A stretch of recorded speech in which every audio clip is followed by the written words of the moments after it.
5, 4, 3, 2, 1, 0.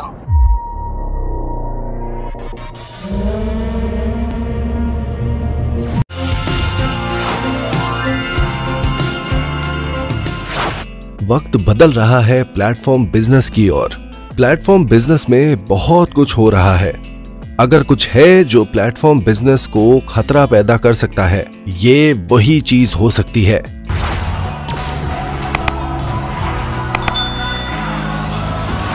मैं देख रहा हूं उस बिजनेस की ओर जो आता है प्लेटफॉर्म बिजनेस के बाद।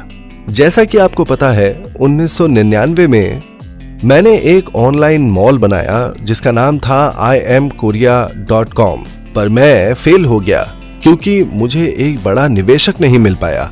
और ठीक उसी दौरान Amazon और अलीबाबा का बिजनेस ऊपर बढ़ता ही चला गया और वो एक विशाल कंपनी में बदल गए। मैं तो डेथ वैली भी पार नहीं कर पाया और एक भाड़े के 1 रूम किचन में जाना पड़ा मुझे।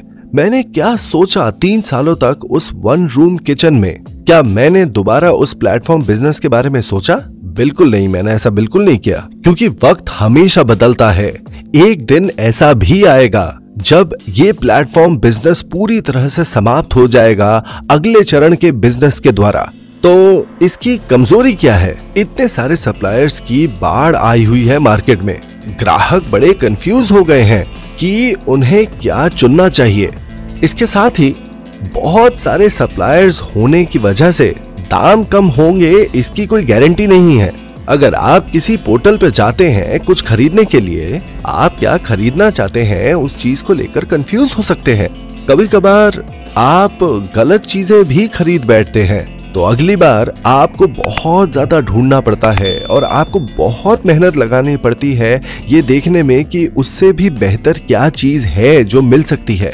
इतने स्ट्रेस भरे प्रॉब्लम्स होते हैं। और सोचिए, अगर आप 10% गलत कुछ खरीद लेते हैं तो बस आपको 10% ज्यादा पैसे वेस्ट करने पड़ेंगे उस चीज के ऊपर। अगर आपने 50% गलत चीज खरीद ली है तो बस आपको फिर तो अब डबल पैसा देना पड़ेगा। अगर आप कोई मॉडल बना रहे हैं जो प्लेटफॉर्म बिजनेस की कमजोरियों को दर्शाता है जो आज यहाँ है, तो ये बिल्कुल साफ है कि प्लेटफॉर्म बिजनेस के बाद क्या आने वाला है। मेरे हिसाब से ये होगा पोस्ट प्लेटफॉर्म बिजनेस। जब मैं 3 सालों के लिए बहस कर रहा था, मुझे नेटवर्क मार्केटिंग में बहुत ज्यादा पोटेंशियल दिखा।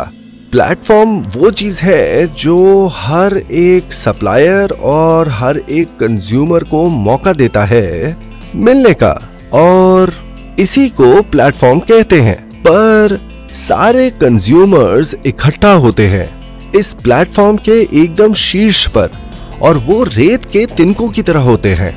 वो सब एक साथ जुड़े हुए हैं ठीक यहाँ पर। वो ठीक ऐसे ही होते हैं, है ना? कंज्यूमर्स के लिए कोई सिस्टम है या नहीं? नहीं, बिल्कुल भी नहीं है। नेटवर्क मार्केटिंग एक इंटरनेट शॉपिंग मॉल बिजनेस की तरह है। हर बार जब एक इंसान या 2 इंसान आते हैं, उन्हें एक सिस्टम मिलता है ना? आप भी इन सब के बीच में कहीं पर है कि नहीं? ये प्लेटफॉर्म पैसा बनाता है, पर क्या इसमें लोग पैसा बनाते हैं या नहीं? वो बिल्कुल बनाते हैं। क्या ये लोग उस तरफ जाएंगे या नहीं? वो नहीं जाएंगे। पर रेत के तिनके जो है यहाँ पर, क्या ये इस तरफ जा सकते हैं या नहीं? हाँ, बिल्कुल। अब क्या हाल है जब आप जाते हैं एक प्लेटफॉर्म पर कोई सामान खरीदने के लिए? वो दरअसल कुछ देते नहीं है ना? इसीलिए आप इधर उधर घूम घूम कर शॉपिंग करते रहते हैं। पर जब आप एटमी में आते हैं, एक बार ये सस्ता और अच्छा है और वो 35% कमीशन भी देते हैं। तो क्या जो इंसान एक बार एटमी में आता है, क्या वो बाद में किसी और प्लेटफॉर्म में जाएगा? वो नहीं जाते। एक बार जब वो आते हैं तो वो यही रह जाते हैं। लोग जो वहां थे वो इस तरफ आते रहते हैं, और जैसे जैसे वक्त बीतता रहेगा, क्या एटमी का बिजनेस क्या ये और बड़ा हो सकता है और आज के प्लेटफॉर्म से भी और ज्यादा बढ़ सकता है आगे? और क्या ये बना सकता है 7.5 लाख करोड़ से लेके 15 लाख करोड़ रुपए? हम ये कर सकते हैं या नहीं? हम ये कर सकते हैं। ये सिर्फ वक्त की बात है, बस वक्त। आप इसका हिस्सा है अभी। हम शुरुआती मंच पर ही खड़े हैं। पोस्ट प्लेटफॉर्म है भविष्य का व्यवसाय।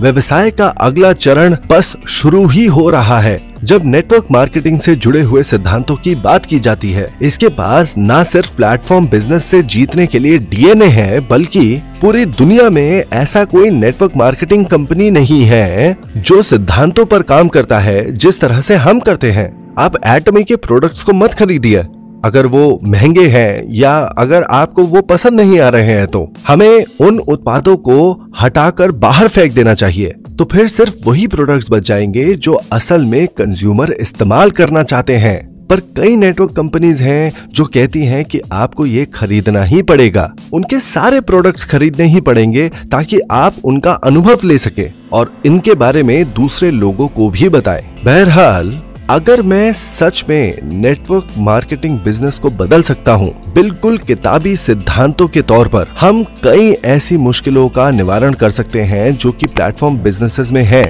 मैंने इसकी संभावना देखी है और मैंने शुरू किया एटमी एक बहुत मुश्किल परिस्थिति में, पर मुझे यहाँ आगे बढ़ने में और ग्रो करने की संभावना दिखी और मुझे दिखा कि ये एक अगली जनरेशन का बिजनेस बन जाएगा।